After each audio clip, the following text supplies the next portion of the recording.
memenuhi urapan baru, menyatakan kebesaran kuasa.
Membangkitkan kuasa-Mu,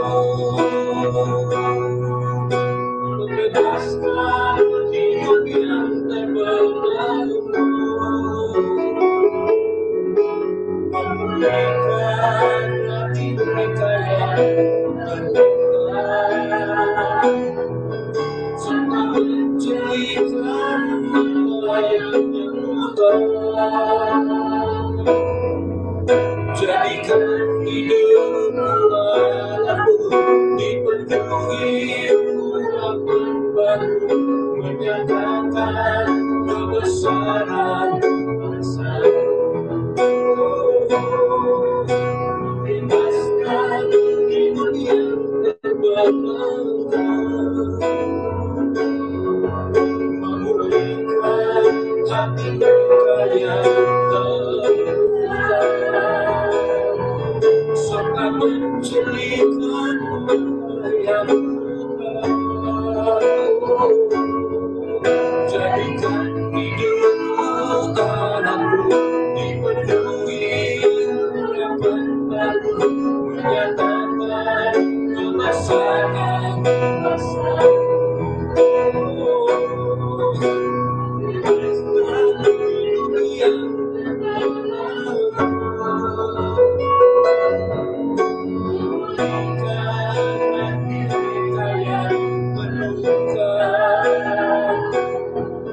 serta menjadikan mereka yang terluka. Jadikan hidupku anakku dipenuhi urapan baru, menyatakan kebesaran kuasa. Bebaskan hidup yang terbelenggu,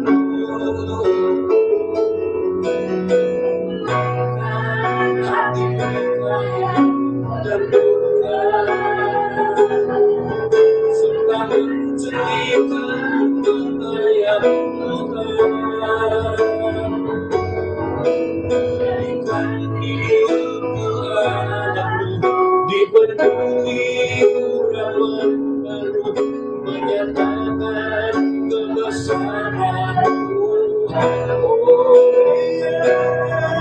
Membebaskan hidup yang terbelenggu, memulihkan hati mereka yang terluka, serta menjadikan mereka yang terluka.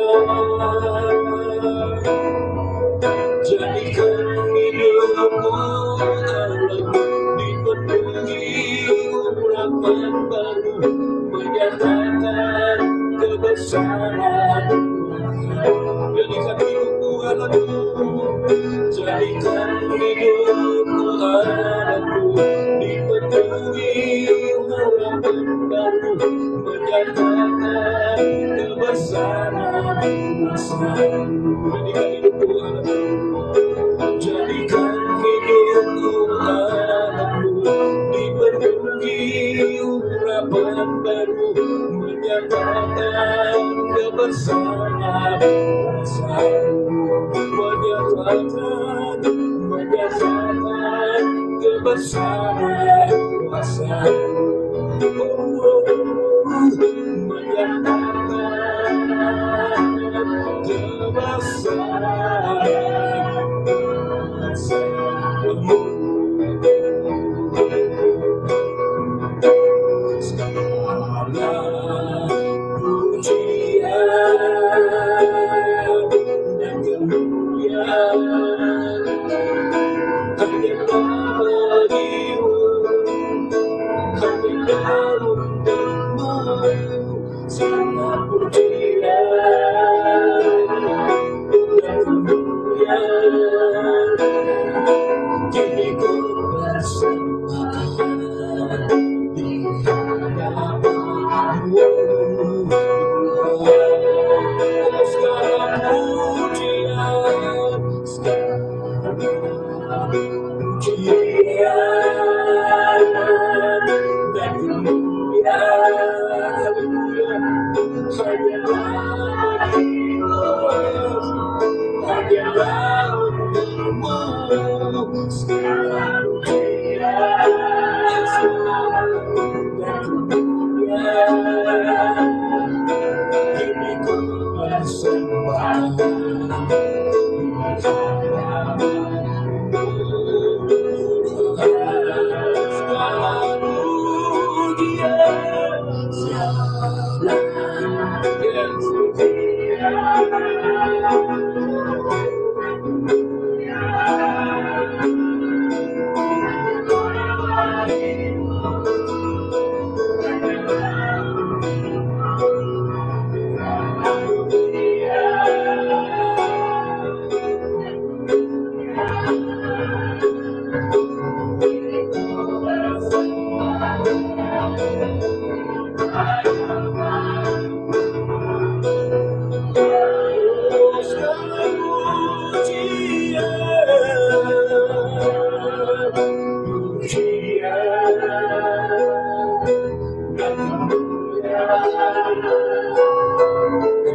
persembahkan segala pujian,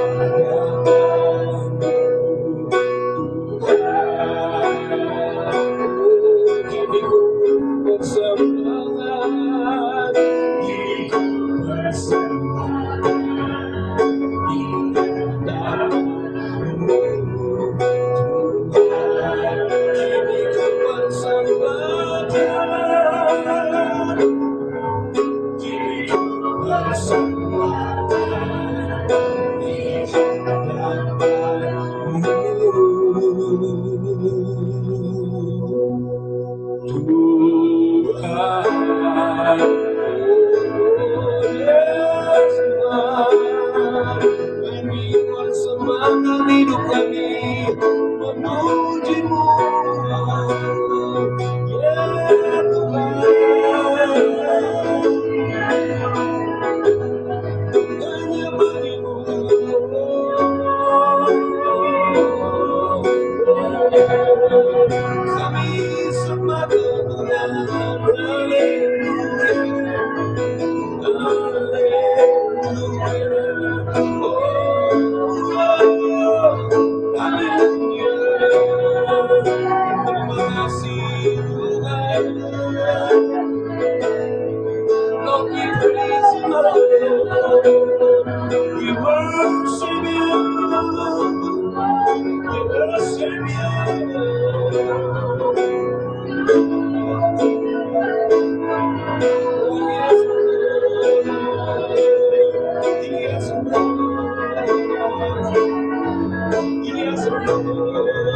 Hallelujah, hallelujah, Jesus. Oh, we worship you. We worship you, Lord.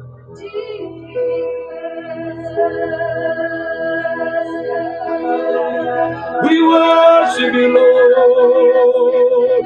We praise you, Lord. Oh, hallelujah. Terima kasih, Tuhan. Oh, glory, glory, glory. Thank you, Jesus. Thank you, Lord.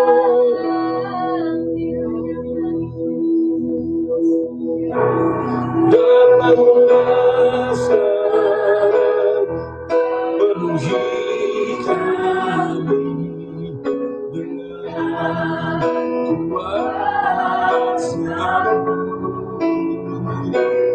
Urapi kami sekarang ini dengan hati datanglah sekarang, penuhi kami dengan urapan kuasa-Mu. Urapi kami sekarang ini dengan hati-Mu. Datanglah Tuhan, datanglah sekarang, penuhi kami dengan kuasa-Mu. Urapi kami sekarang ini dengan hati-Mu. Ia datanglah Roh Kudus, penuhi kami dengan kuasa-Mu.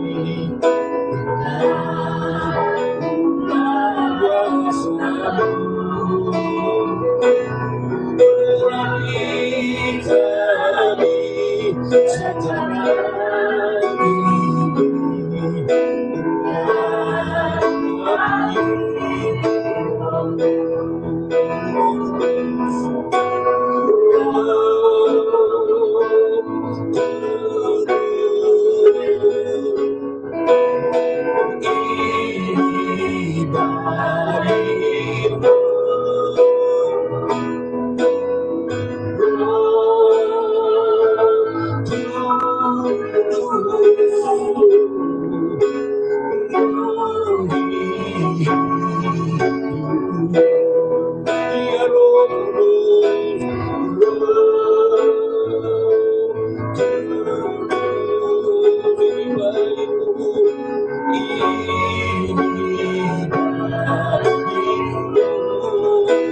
kami sekarang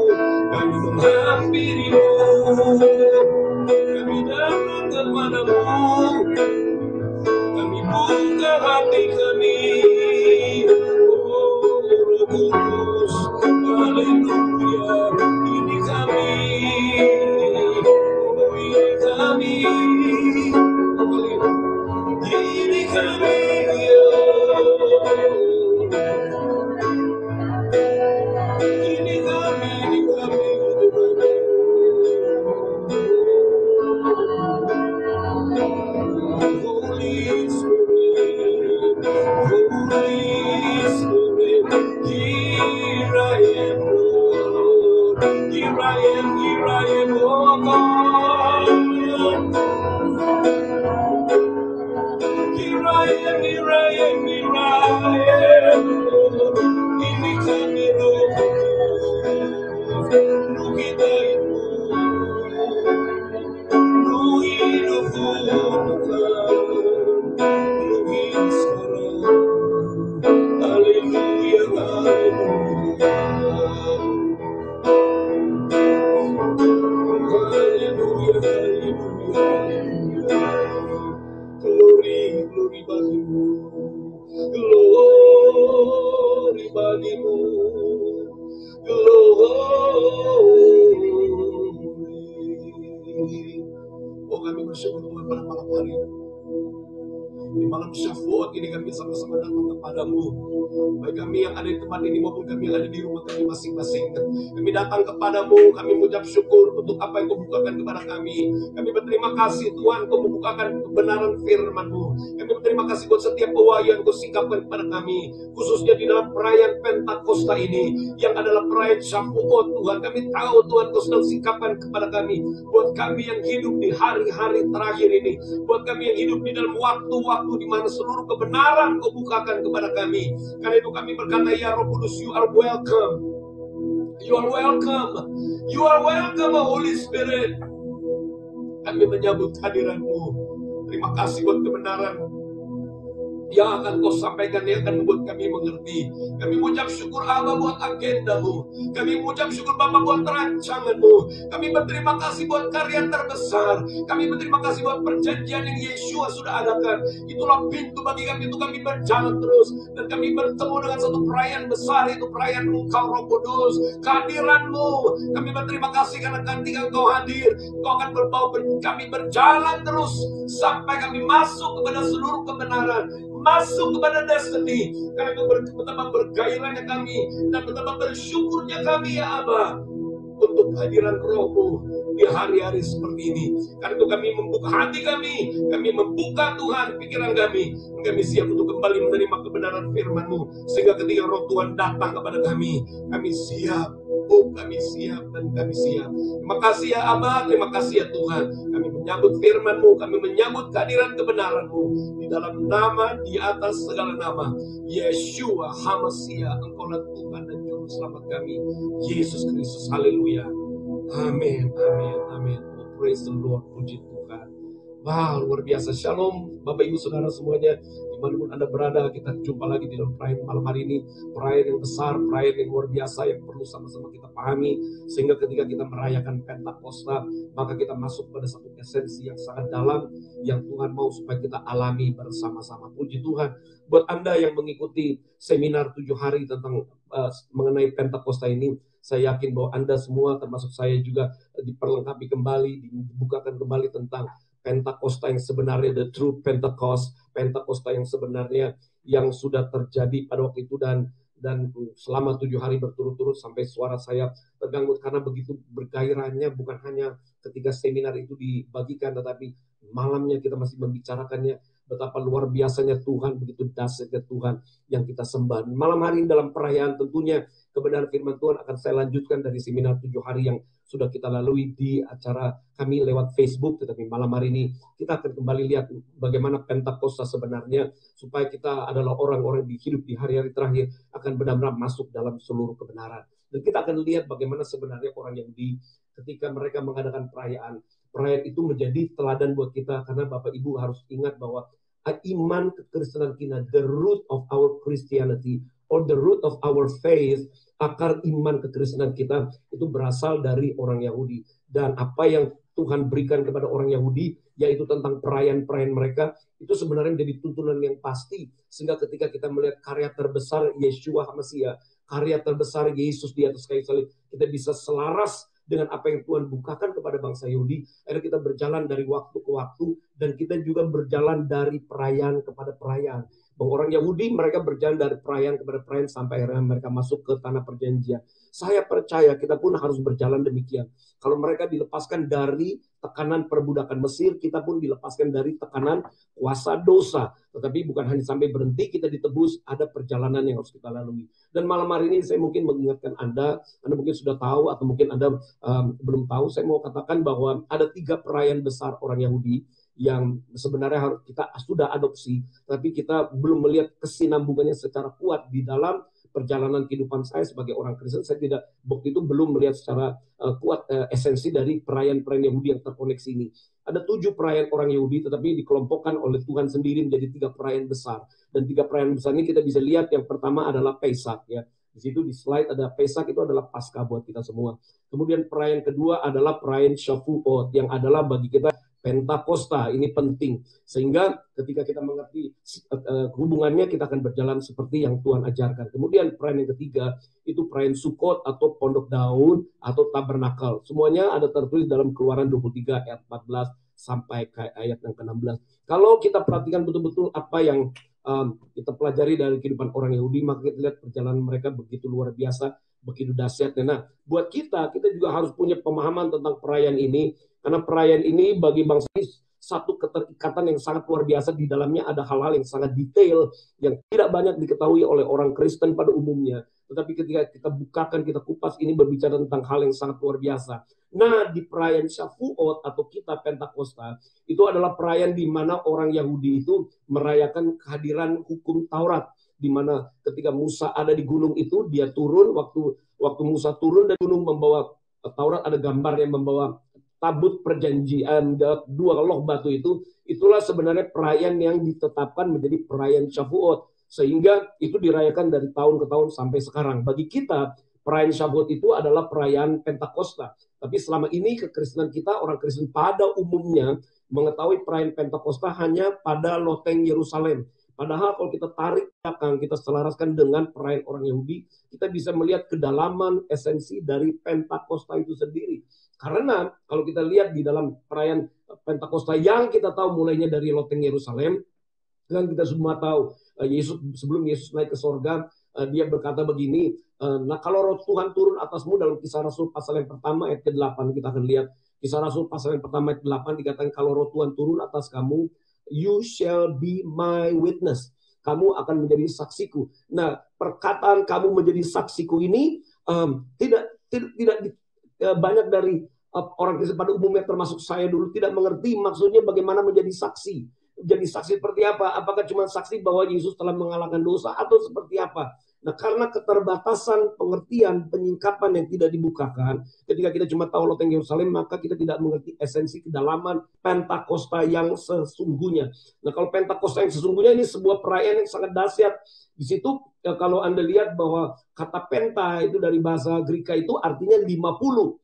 Nah, apa artinya 50? Tidak banyak orang tahu. Kita cuma tahu Pentakosta dari kecil, kita cuma tahu Pentakosta. Tetapi kita tidak mengerti apa itu Pentakosta. Kalau kita tanya kepada orang Kristen pada umumnya, mereka nggak tahu apa itu Pentakosta. Ada yang bilang Pentakosta, ada yang bilang Pentekosta, ada yang bilang Pantekosta. Tapi tidak ada orang tahu apa itu. Sebenarnya kata Penta itu artinya 50. Dan dari mana datangnya 50? Dari mana datangnya 50? Sementara 50 itu adalah puncak perayaan yang namanya perayaan Shavuot. Di dalam Imamat 25 ayat yang ke-10, dalam Imamat 25 ayat 10 itu dikatakan begini, kamu harus menguduskan tahun yang ke-50 dan memaklumkan kebebasan di negeri itu bagi segenap penduduknya. Itu harus menjadi tahun Yobel bagimu. Dan kamu harus masing-masing pulang ke tanah miliknya dan kepada kaumnya. Jadi istilah penta itu artinya 50. Dan tidak banyak orang tahu bahwa penta itu 50 itu datangnya dari mana. Itu datangnya dari sejarah perayaan orang Yahudi. 50 itu kalau dihitung itu satu era di mana Tuhan katakan era di mana kamu mengalami pembebasan sepenuhnya, dikatakan Yobel. Jadi Pentakosta itu Yobel. Yobel itu kelepasan. Kelepasan di mana apapun yang menjadi bekas-bekas masa lalu mereka hilang. Jadi kalau kita lihat sejarahnya orang Yahudi, waktu mereka keluar dari padang gurun, belum bekas-bekas itu belum hilang pada mereka. Dan Anda perlu tahu bahwa orang Yahudi itu bangsa Israel sebenarnya bangsa yang memang Tuhan sudah tetapkan. Tuhan sudah mengadakan perjanjian dengan Abraham pada waktu itu. Dan Tuhan katakan keturunanmu adalah keturunan yang spesial. Abraham dirubah namanya, Abram dirubah menjadi Abraham, kemudian Yakub jadi Israel. Jadi ini adalah bangsa yang unik, yang spesial, yang ditetapkan oleh Tuhan, di mana lewat bangsa ini nanti Tuhan dikenal, ya. Tuhan dikenal, pencipta langit dan bumi dikenal. Tapi ketika mereka ada di Mesir, maka identitas mereka itu sebenarnya jadinya luntur. Dan Tuhan harus melepaskan mereka. Jadi peristiwa Pentakosta yang sebenarnya yang adalah Syabuat itu adalah satu peristiwa yang sangat luar biasa. Kalau kita lihat di ada di satu slide yang saya mau buka buat Anda semua, slide yang ke-15 di dalam seminar kami sudah kupas itu berbicara tentang apa yang Tuhan mau supaya itu terjadi dalam kehidupan orang-orang Israel itu, di mana di loteng Yerusalem itu ketika hari Pentakosta itu turun, ya itu dikatakan kalau lihat dalam bahasa Inggris slide yang berikutnya 16 dikatakan Kisah Rasul 21 dalam bahasa Inggris berkata begini, when the day of Pentecost had fully come. Anda bisa lihat apa yang saya garisin itu, Pentecost had fully come, berarti itu berbicara klimaksnya Pentakosta. Klimaksnya Pentakosta, Roh Tuhan hadir di situ. Berarti ada perjalanan sebelumnya menuju klimaks Pentakosta itu. Jadi kapankah yang disebut klimaksnya Pentakosta itu? Karena kalau dalam bahasa Indonesia tidak disebut. Di dalam bahasa Indonesia hanya dikatakan ketika tiba hari Pentakosta, koma. Tapi kalau Anda lihat New King James yang selaras dengan terjemahan asli, dikatakan when the day of Pentecost had fully come. Jadi ada perjalanan menuju Pentakosta yang penuh. Kapankah dimulainya jadi Pentakosta? Ternyata Pentakosta itu harus dimulai sebelumnya. Nah, karena Pentakosta itu berbicara tentang 50, berarti di hari-hari sebelumnya itulah pelajaran pemahaman tentang Pentakosta itu sendiri. Oh haleluya, luar biasa. Jadi itu adalah perjalanan untuk kita memahami apa arti Pentakosta sendiri. Dan kalau kita lihat, kalau kita pelajari di dalam kehidupan orang Yahudi, ketika itu kita bisa lihat bahwa sebelum mencapai hari yang ke-50, setelah Sabat, setelah mereka keluar dari perbudakan, setelah Pesak itu sendiri, kemudian ada satu saat di mana Tuhan mulai berkata kepada bangsa Israel bahwa kamu mulai menghitung jelai-jelai yang terkumpul. Nah pada waktu itu belum ada jelai, tapi mana. Namun waktu mereka sudah masuk dalam tanah janji, maka jelai-jelai itu mulai diperlihatkan. Ada gambar di sini, saya mau lihat gambar dulu bagaimana jelai-jelai itu sebenarnya, ya supaya kita tahu bahwa ketika itu diajar oleh Musa tentang jelai-jelai ini, dia dari perayaan Pesak ke perayaan Syabuat, orang Yahudi diminta menghitung setiap hari segomer, diminta mereka menghitung setiap hari sampai 49 hari, dan di hari yang ke-50 itulah, ya di hari yang ke-50 itulah baru mereka masuk kepada masa penggenapan. Nah, saya bawa satu contoh jelai-jelai begini, kira-kira jelai-jelai ini yang harus kita lihat di zoom ya. Israel pegang jelai-jelai itu. Nah ini memegang segenggam jelai-jelai atau barley ya, atau gandum-gandum mereka harus pegang. Setiap hari mereka harus kumpulkan itu. Mereka harus kumpulkan itu sampai pada hari yang ke-49.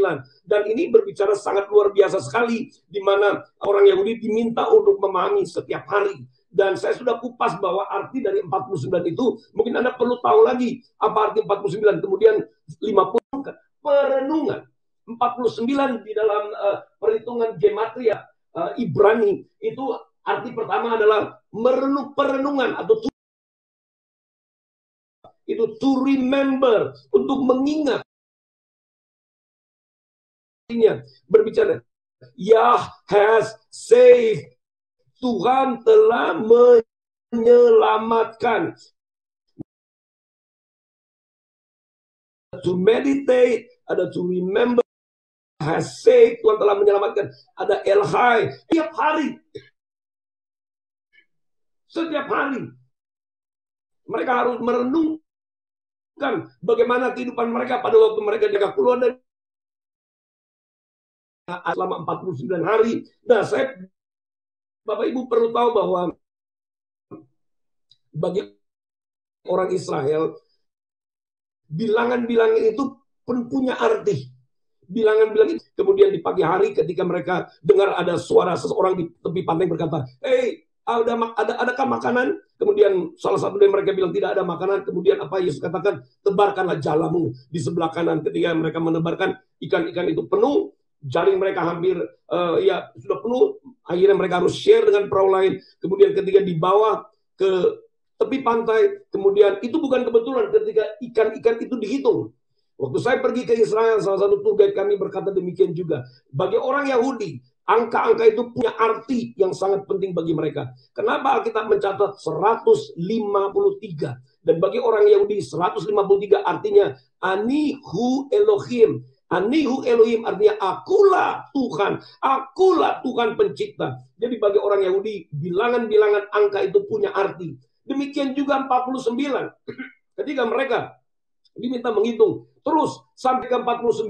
Waktu sudah 49 tentu mereka berhenti. Mereka harus tahu kenapa 49. Dan bagi orang Yahudi, sekali lagi angka 49 itu berbicara tentang merenungkan, mengingat, mengetahui bahwa ada Tuhan yang menyelamatkan, dan mengetahui ada Tuhan yang adalah sumber kehidupan mereka. Sehingga dikatakan pada waktu yang ke-50, pada waktu yang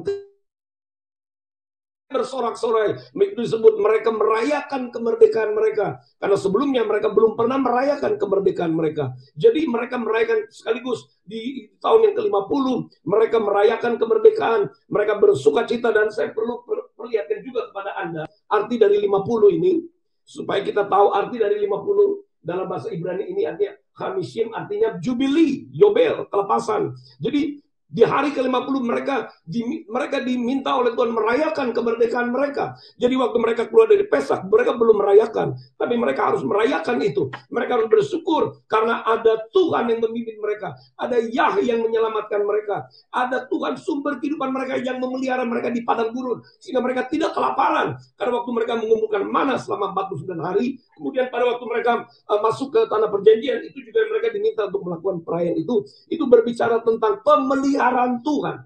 Jadi setelah ke-50 mereka boleh merayakan kemerdekaan mereka. Mereka boleh bersyukur apa yang Tuhan sudah buat dalam hidup mereka. Arti berikut dari 50, kita lihat, tolong slide-nya dipenuhi. Ya, kita lihat. Arti yang berikutnya adalah berbicara tentang upah ketaatan. Itu berbicara tentang upah ketaatan. Reward of faithfulness. Reward of faithfulness di situ berbicara tentang upah ketaatan. Jadi ketika mereka setia setiap hari mereka mengumpulkan itu, setiap hari mereka taat, setiap hari, maka apa yang Tuhan mau bahwa di hari yang ke-50, di hari yang ke-50, akhirnya mereka akan menerima upah ketaatan mereka. Mereka menerima upah ketaatan mereka. Akhirnya mereka menerima apa yang Tuhan janjikan dalam hidup mereka. Mereka terima kehadiran hukum Taurat sebagai satu janji untuk mereka masuk kepada permulaan yang baru. Jadi itu yang terjadi. Kemudian yang berikutnya kita lihat arti dari restorasi. Jadi Jobel itu tadi dikatakan bahwa kamu boleh pulang ke rumah kamu masing-masing. You return to your families. Return to your families itu juga berarti kamu pulih, kamu bisa pulang, kamu bisa bergabung dengan keluargamu masing-masing. Setelah yang ke-50 Yobel, tadi kita sudah baca di Imamat 25. Kamu boleh pulang ke rumahmu masing-masing. You come, you join with your family again. Itu berbicara tentang satu reunion, ya. Restoration is also reunion, reuni kembali dengan keluarga mereka, restorasi lagi, mereka bergabung lagi dengan keluarga mereka. Jadi kita lihat antara lain mereka restorasi dari apa yang Tuhan beritahu kepada Abraham, termasuk ini mereka mengalami restorasi dari identitas mereka yang sebenarnya. Haleluya. Jadi mereka mengalami restorasi dari identitas mereka yang sebenarnya, dan itulah yang membuat mereka bersukacita karena Tuhan telah melakukan apa yang menjadi bagian Tuhan, dan mereka diminta untuk bersukacita. Ada lagi arti dari 50 ini. The history of creation atau the purpose of creation. Ini berbicara tentang bagaimana Tuhan menciptakan mereka. Satu bangsa yang khusus di hati Tuhan. Yang Tuhan menciptakan alam semesta, beda ketika Tuhan menciptakan manusia. Satu-satunya cipta hembus oleh Dia, yang diimpartasi oleh Dia yang adalah rohnya, adalah manusia. Jadi itu mengingat kembali, 50 itu mengingat kembali bagaimana manusia itu diciptakan. Amazing, awesome, dan itu menjadi kebanggaan orang Yahudi. Dan kalau kita lihat bahwa mereka merayakan, di sini ada dua gambar bahwa ketika Tuhan menulis dengan tangannya sendiri, dengan jarinya sendiri di atas dua loh batu. Itu berbicara Tuhan sedang menulis kembali identitas mereka. Karena hukum Taurat itu adalah identitasnya orang Yahudi. Hukum Taurat itu bukan identitasnya bangsa-bangsa lain. It was made specially for his own people. Jadi 2 tablet itu hanya dibuat untuk orang Yahudi. Supaya apa? Supaya orang Yahudi masuk di dalam identitas yang lain. Bukan seperti di Mesir, dipengaruhi oleh budaya Mesir. Dan Tuhan sedang berbicara begini kepada bangsa Yahudi. You have your own tradition. Kamu punya tradisimu sendiri yang aku berikan kepadamu. Kamu punya bagianmu sendiri yang aku sediakan bagimu. Ketetapan-ketetapan yang ada pada orang Yahudi itu menjadi satu identitas bagi mereka. Bagaimana dengan kita? Sama. Kita berkata, sekarang Tuhan tidak menulis lagi di atas loh batu. Paulus katakan, dia menulis di atas loh hati manusia. Berbicara sama, bahwa ketika roh Tuhan hadir, oh haleluya, ketika roh Tuhan hadir, maka sesungguhnya sama persis apa yang terjadi bagi orang Yahudi, yaitu identitas mereka dipulihkan, mereka mengalami satu pemulihan luar biasa, mereka reunion dengan family mereka. Karena ingat Imamat 25, Yobel adalah mereka boleh pulang ke rumah mereka masing-masing. So bagi kita apa? Pentakosta, Yobel. Ada gini, we become a reunion with God. Kita reuni lagi dengan Tuhan. Karena kita harus tahu, dosa telah memisahkan manusia dari Tuhan. Kalau dosa memisahkan manusia dari Tuhan, Tuhan sebenarnya yang rindu. Jadi Tuhan rindu ciptaan satu ini. Makanya kita sangat dihargai, kita sangat dipromosi, kita sangat dimuliakan. Dia datang, dia menebus kita. Supaya terjadi restoration in the family. Supaya terjadi reunion. Supaya terjadi kembali persekutuan yang sangat luar biasa. Yang Tuhan mau. Satu-satunya ciptaan yang Tuhan mau bergaul dengan dia adalah manusia. Angels adalah pelayan-pelayan yang maha tinggi. Mereka tidak bergaul dengan Tuhan. Mereka menunggu order dari Tuhan.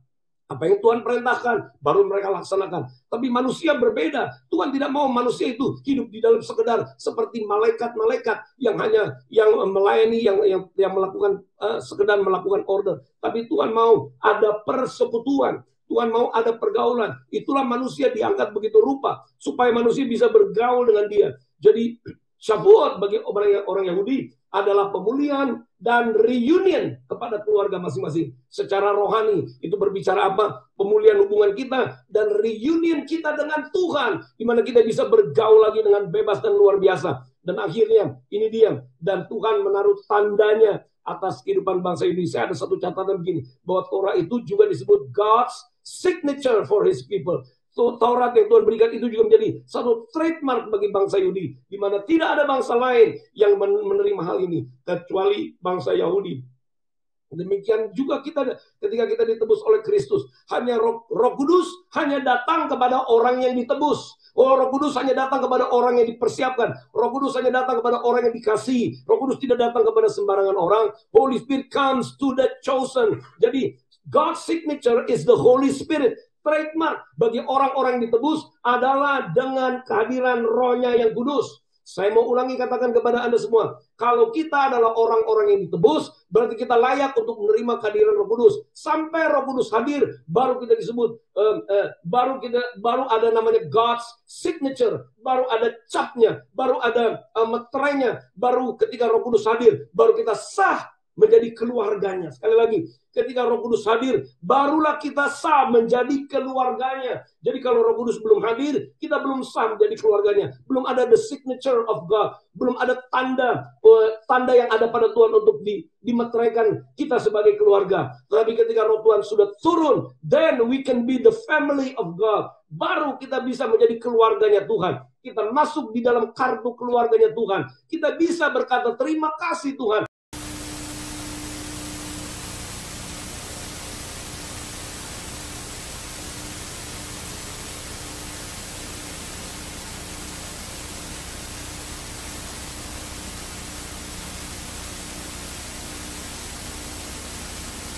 Tiba-tiba semuanya berhenti dan kami semua di sini jadi keadaan panik ya. Kami bingung bagaimana caranya menyambung lagi.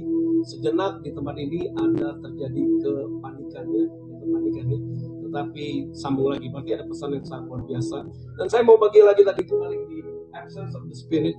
Ini dia sangat luar biasa. Kita lihat dulu ya, hubungan yang terputus. Coba lihat lagi ke slide kembali lagi. Hubungan yang terputus kita lihat lagi. Coba digeser lagi ya. Pertama, kalau the absence of the Spirit, kalau roh Tuhan tidak ada, pasti persekutuannya hilang. Persekutuan hilang. Nah, saya mau bertanya pada Anda sesuai dengan tadi kejadian kami di sini, mungkin di sana juga Anda berdoa supaya bisa nyambung lagi. Di sini sedikit panik, dan ketika panik itu saya ngobrol sama Roh Kudus, saya bilang, Roh Kudus, ini apa ini? Apa ini? Dan suara itu berbicara kepada saya begini, apa yang terjadi ketika Roh Kudus terputus daripadamu? Kamu panik enggak? Are you panic when the Holy Spirit is absent? Apakah kamu kalau hubunganmu terputus dengan Tuhan?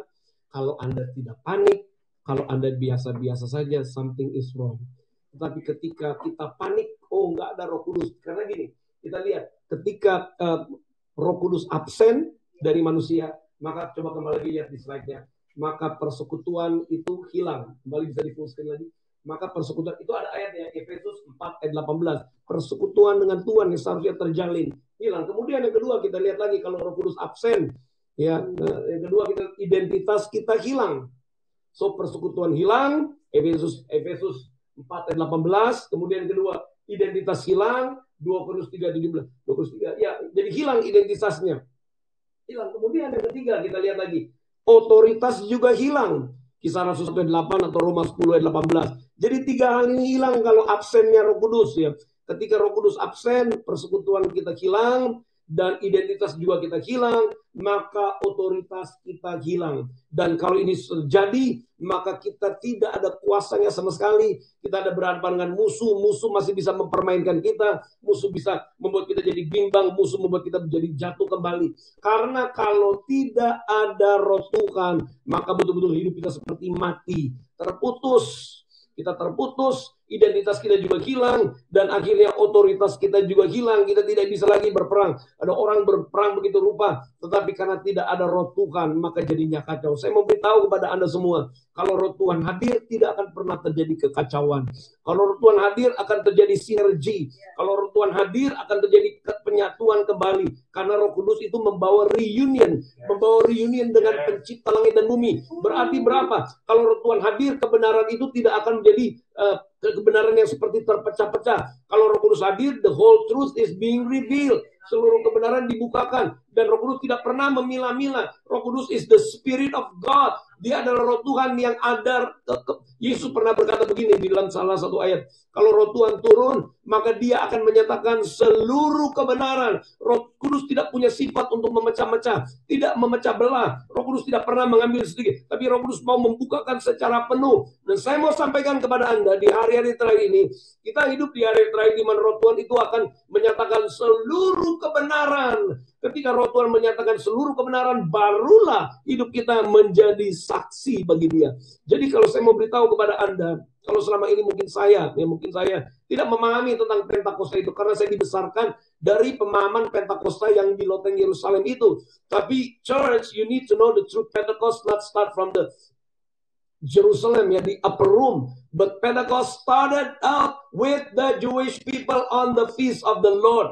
Pentakosta itu dimulai lewat perayaan-perayaannya Tuhan yang Tuhan berikan kepada orang Yahudi secara detail. Dari mulai Paskah sampai ke Shavuot sampai ke Pentakosta itu detail. Ada perenungannya begitu dalam. Dan ada 49 hari di mana orang Yahudi sekali lagi tahu arti 49. Lalu ada hari ke-50. Itu hari pemulihan, hari reunion, hari restorasi. Oh, hari kelepasannya begitu luar biasa dan mereka merayakan itu. Dan yang paling penting adalah disitulah identitas mereka dipulihkan. Mereka tidak akan bisa masuk ke tanah perjanjian sebelum identitas mereka dipulihkan. Sehingga saya mau beritahu kepada Anda semua, ketika orang Yahudi merayakan perayaan Shavuot itu, mereka merayakannya bersungguh-sungguh. Karena mereka mengerti bersungguh-sungguh. Waktu Tuhan berkata begini, kamu harus merayakan perayaan 7 minggu, kamu harus merayakan dengan benar. Kemudian ketika kamu merayakan perayaan 7 minggu itu, kamu memberikan persembahan sesuai dengan berkat yang Tuhan berikan kepadamu. Dan ini memang sangat luar biasa, sangat kuat. Ternyata di Pentakosta, ini satu respon dari pengertian kita, respon dari ucapan syukur kita. Maka itu Tuhan katakan, ini kita bisa coba ditayangkan secara penuh, ya, bisa lihat. Di dalam Ulangan 16 ayat 10, kemudian haruslah engkau merayakan hari raya 7 minggu bagi Tuhan Allahmu. Lalu memberikan, kalau di sini bilangnya sekadar bukan sebenarnya pengertiannya begini, sesuai dengan berkat yang diberikan kepadamu oleh Tuhan. A free will offering, a free will offering itu ada basisnya. Free will offering itu basisnya adalah seperti Tuhan memberkati kamu. Jadi mereka punya perenungan yang dalam bagaimana mereka satu bangsa dilepaskan. Mereka punya pemahaman bahwa Tuhan menyelamatkan mereka. Mereka mengerti bahwa Elhai Tuhan yang adalah sumber kehidupan mereka. Jadi waktu mereka memberikannya bukan asal-asalan, bukan sekedar oh Tuhan bukan begitu. Yang Tuhan mau adalah based on your understanding, berdasarkan pengertianmu, sebagaimana yang Tuhan ajarkan, yang Tuhan berkati kamu. Maka ketika kamu memberikan persembahan, itu sebuah tanda, a sign of your understanding, sebagai tanda bahwa kamu mengerti apa yang aku siapkan bagimu, apa yang aku rancangkan dalam hidupmu. Anda harus tahu bahwa manusia adalah satu ciptaan yang sangat spesial. Kita belum berbuat apa-apa, tapi Tuhan sudah menciptakan, sudah mempunyai rancangan untuk kita bergaul dengan Dia. Tidak ada satu makhluk pun dapat datang kepada Tuhan dan berkata, aku bergaul dengan engkau, kalau tidak dikaruniakan oleh Bapa di sorga. Dan Bapa di sorga mengaruniakan kita. Dia mencurahkan rohnya, tujuannya, the purpose of His Spirit being poured, tujuan dari roh Tuhan dicurahkan atas kita, supaya kita bisa bergaul dengan Tuhan. Ada 3 hal jadinya. Tujuan dari roh Tuhan dicurahkan supaya kita bisa bersekutu dengan pencipta kita, supaya kita punya identitas, kita masuk dalam keluarganya. Kemudian yang ketiga, otoritas itu diberikan kepada kita, sehingga ketika kita berjalan sampai masuk tanah perjanjian, kita bisa menduduki tanah itu. Ingat orang Israel waktu mereka mau menduduki tanah perjanjian, ada raksasa-raksasa menanti di sana. Kenapa mesti ada raksasa? Tidakkah cukup mereka keluar dari tekanan Firaun? Kenapa mesti ada raksasa menanti mereka sebelum mereka masuk tanah perjanjian? Ini berbicara apa? Kalau mereka tahu otoritas mereka seperti apa, sekalipun raksasa ada di hadapan mereka, mereka tidak bermasalah, tidak punya masalah. Sebab sekali mereka sudah punya identitas, mereka pasti mampu mengalahkan musuh. Ingat 12 pengintai, Joshua dengan Kaleb melihat musuh, mereka melihat para raksasa, cara pandang mereka berbeda karena mereka mengerti, mereka tahu, mereka punya perenungan yang dalam. Yang ternyata tidak semua punya perenungan dalam.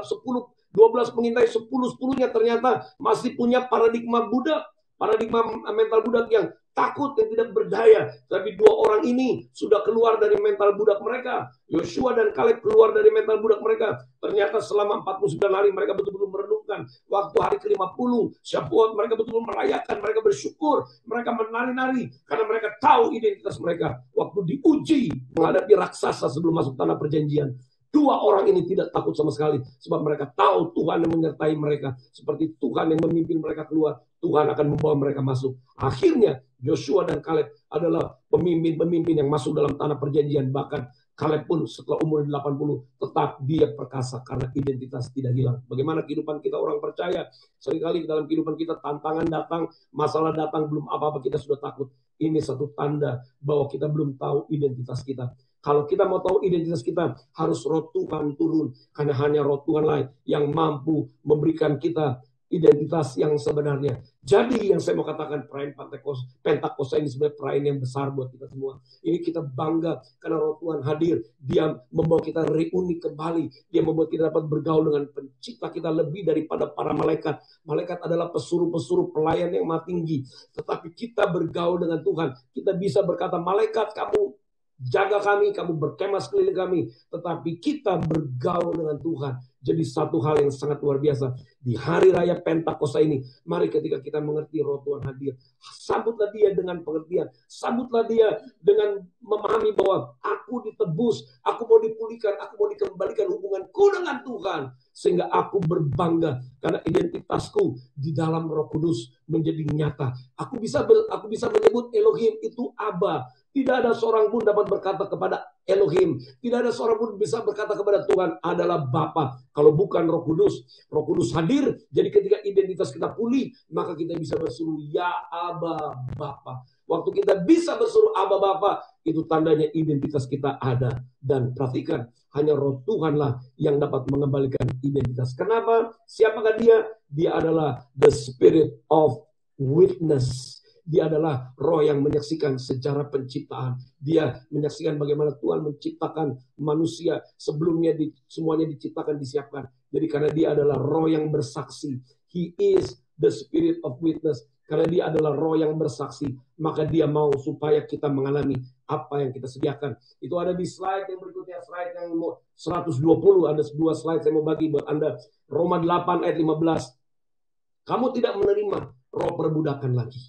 Mindsetmu berbeda. Kamu tidak lagi merasa takut. Kamu tidak merasa lagi khawatir. Sebab roh Tuhanlah yang menjadikan kamu anak dari pencipta langit dan bumi. Itu namanya the spirit of identity, spirit of witness, yang membuat kita jadi mengerti bahwa kita punya identitas.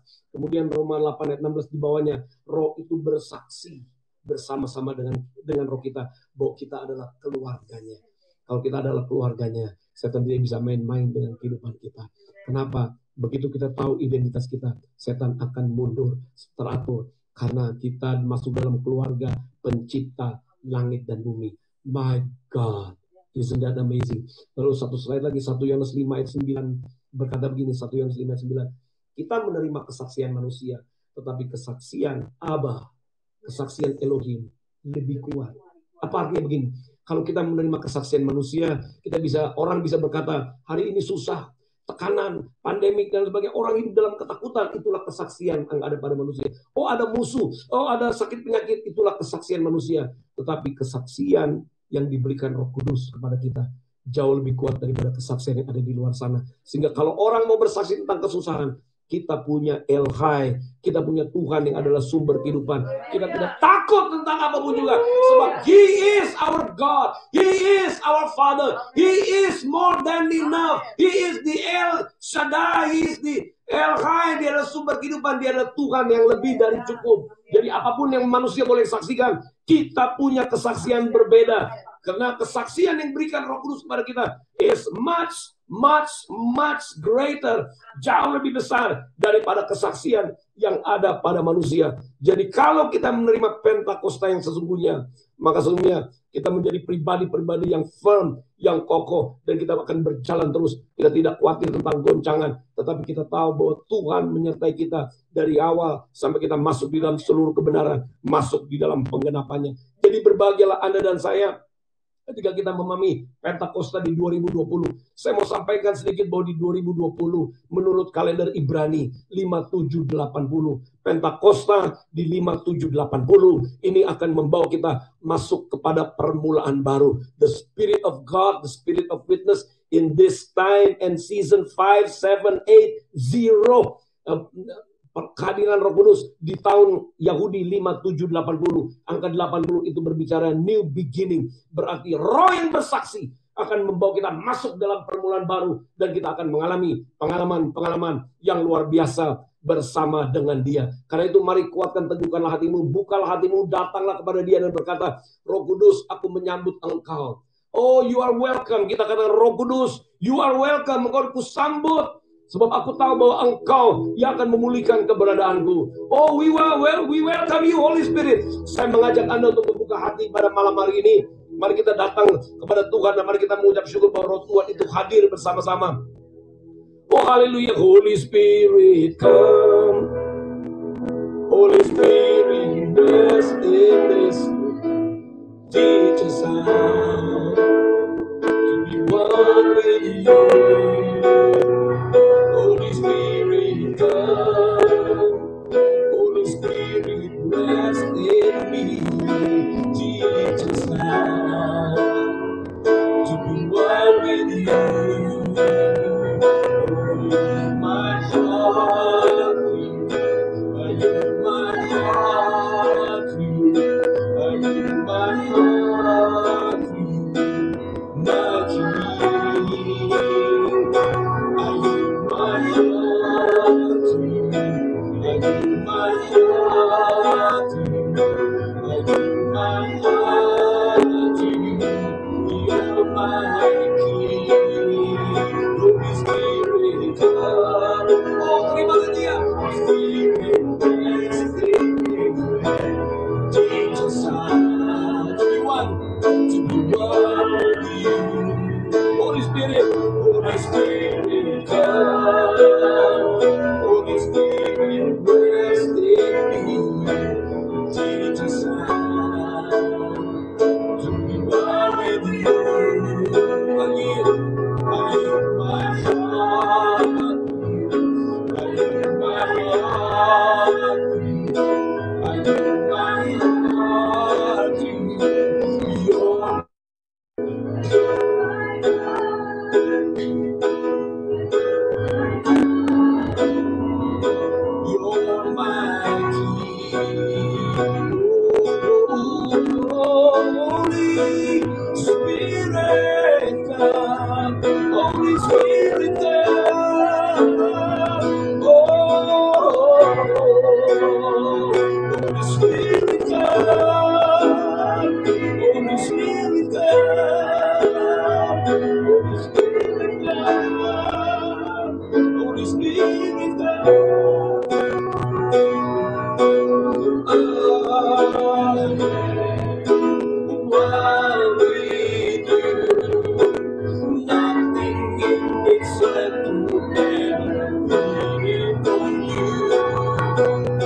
Holy Spirit,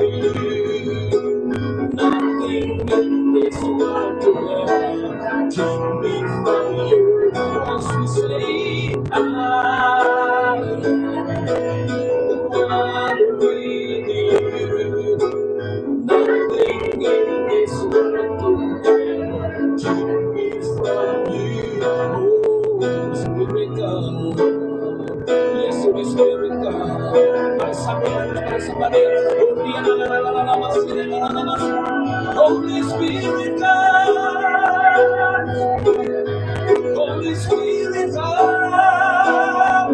Holy Spirit, God. Hallelujah.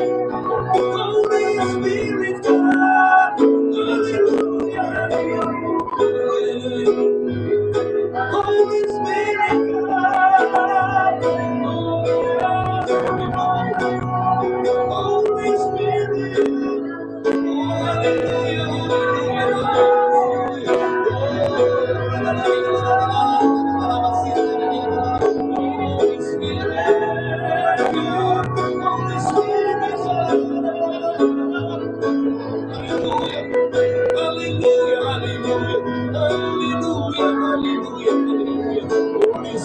God. Holy Spirit. Holy Spirit, God. Yes, hallelujah, hallelujah, hallelujah, hallelujah. Yes, Holy Spirit,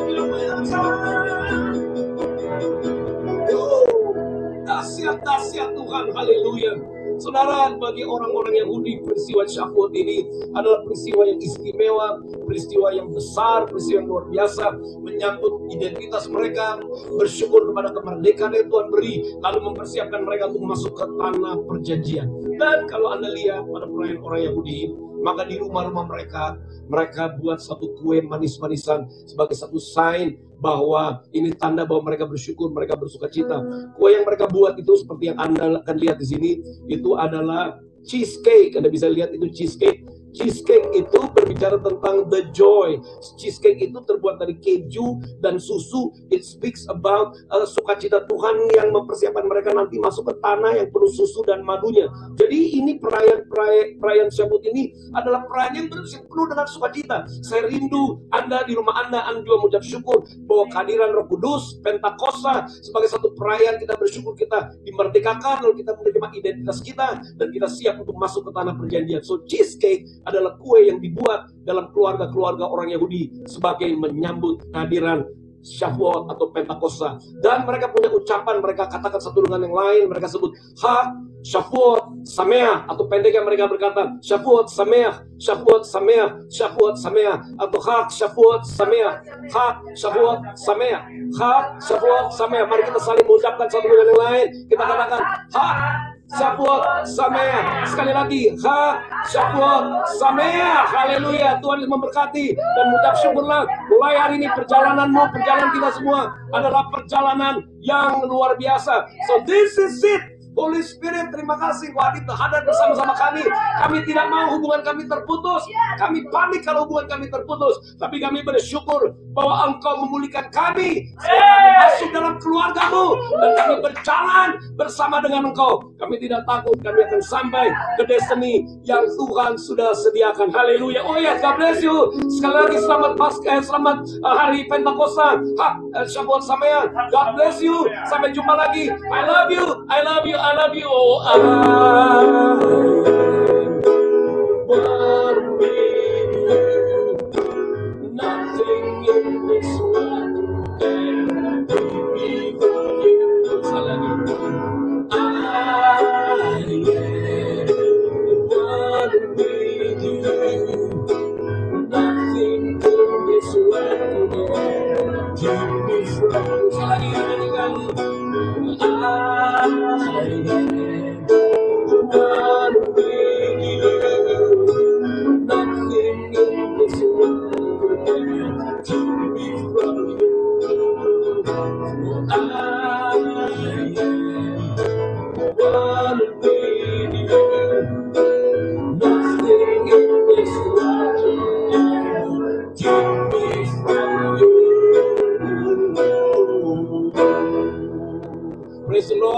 berdoa buat kita semua. Terima kasih buat malam hari ini, buat penyikapan Pentakosta Roh Kudus. Kau hadir bersama-sama dengan kami. Oh, Engkau memenuhi hidup kami, dan kami punya permulaan yang baru bersama dengan Engkau. Malam hari ini aku berdoa khusus buat mereka yang turut mau mengambil bagian, yang memberikan persembahan Shavuot. Berkati mereka dan terimalah persembahan mereka, Tuhan. Aku sebagai imam, aku melepaskan berkat yang baru. I release the blessings of the new beginning to all of you. I release shalom over you, blessings of Shavuot. I release Sheva Brahot, Sheva Brahot, Sheva Brahot. Aku lepaskan kepadamu di dalam nama, di atas segala nama, Yeshua HaMashiach. Tuhan Yesus memberkati. Sekali lagi kita mengucap syukur, katakan